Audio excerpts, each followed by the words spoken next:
Welcome to my kusina. Magluluto tayo ngayon ng Chinese soup. At ang mga ingredients natin, meron tayong sayote, carrots, niyog, mais, at saka herbal.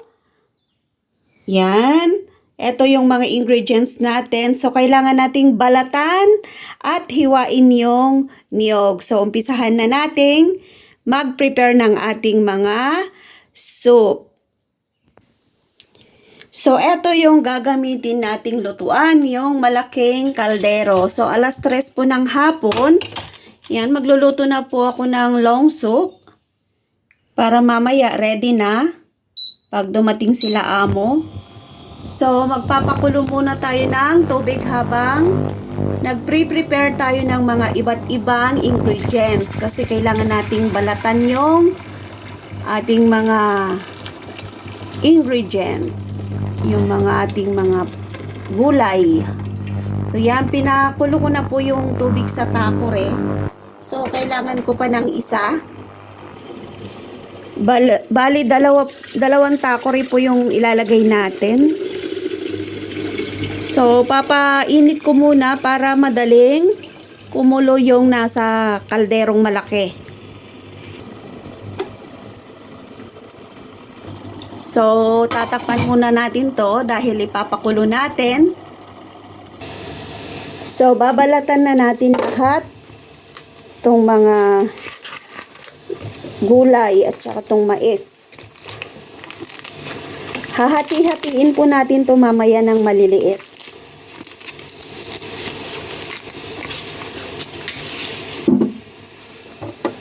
Ayan, tapos balatan din natin to. Balatan natin yung sayote.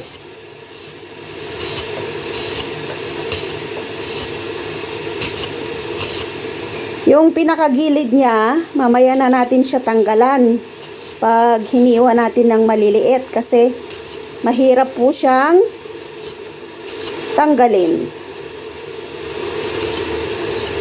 Walang karne itong gagawin kong soup ngayon, so matamis. Matamis po siya. Madulas.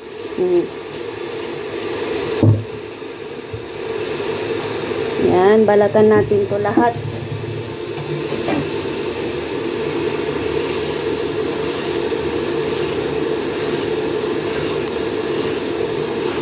Mahirap pong gumawa ng soup dito sa Hong Kong kasi takes time. Kailangan mo siyang lutuin ng 2 oras. Tapos yung preparation mo, kalahating oras or 1 oras. Depende po kasi yung mga ingredients minsan, binababad pa sa tubig. So, kailangan mong ibabad muna sa tubig.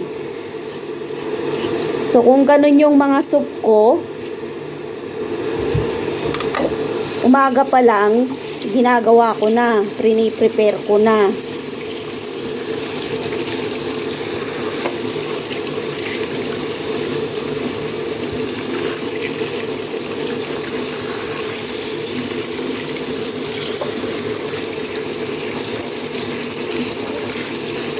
Madulas tong sayote.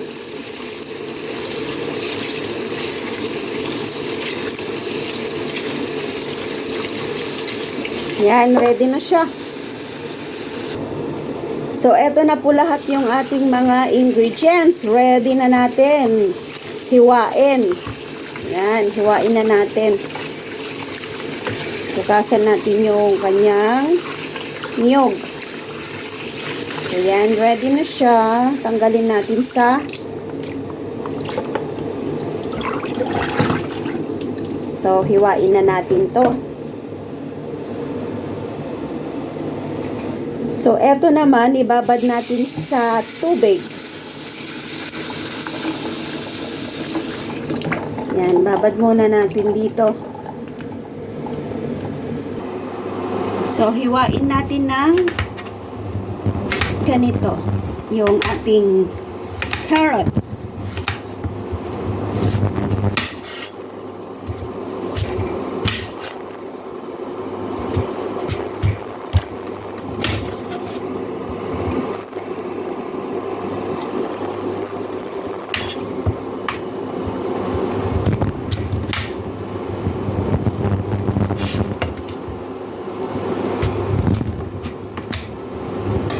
ganito siya kalalaki. So, lagay natin dun sa lalagyan natin. At isunod natin yung ating sayote.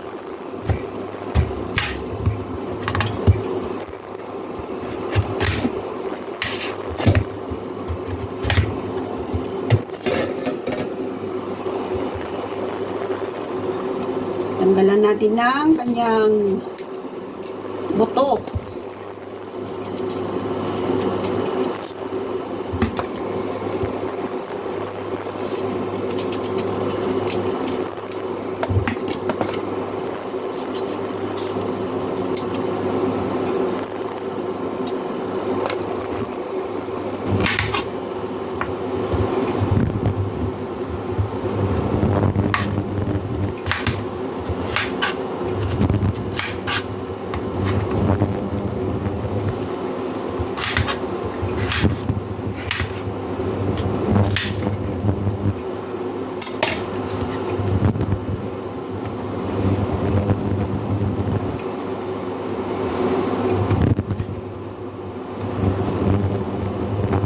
Sunod natin yung ating mais.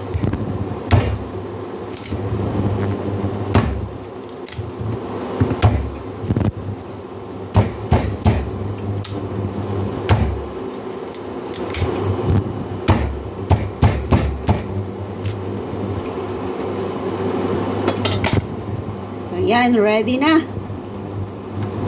Nahiwa ko na lahat. Tapos last, itong ating nyog. Yan, ayaw hiwain nung tindera. Nabibwisit ako. Hirap kayang hiwain ito. Ganyan oh. Yan, ganyan siya. Pinapahiwa ko kanina, ayaw niya.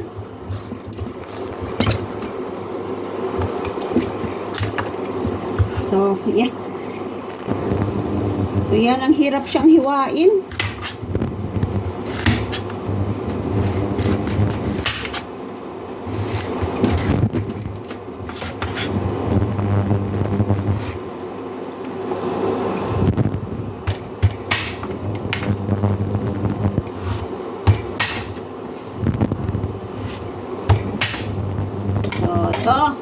Ready na lahat.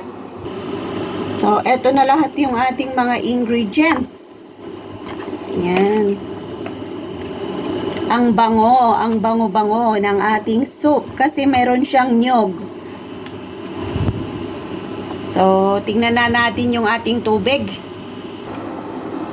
So, yan, kumukulo na yung tubig natin. Lalagay na natin yung mga ingredients natin doon sa kumukulong tubig. So, una nating ilagay itong mga herbal. Dahan-dahan kasi mainit. Yan. Tapos isunod natin yung ating gulay. Medyo mainit. So, dahan-dahan sa paglagay kasi baka tumalsik. Kumukulo pa naman yung tubig. Yan, lagay natin lahat. Wala pong karne yung niluto nating soup ngayon. Pwede naman pala siyang walang karne. Oh, yan, nandun na lahat.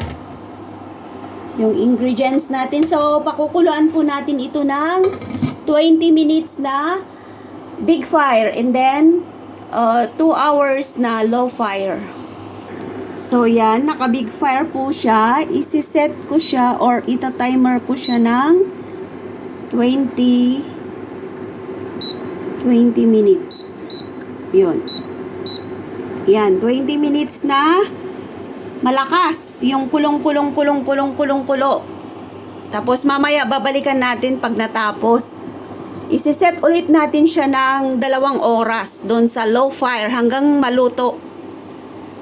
So ganyan po yung pagluluto ng long soup dito sa Hong Kong. Yung preparasyon lang ang mahirap.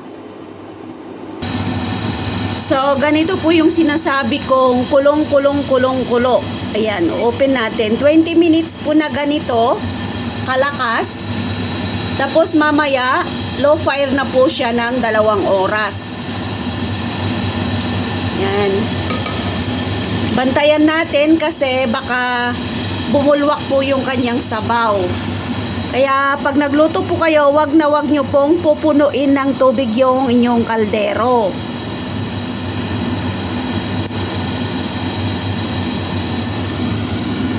Yan o, naka 16 minutes na siya.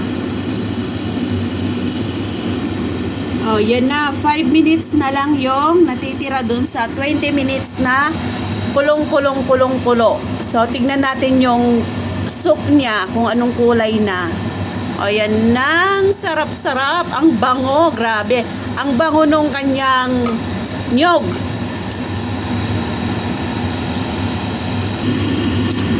So, yan. Tapos na. I-set na natin siya ng 2 hours.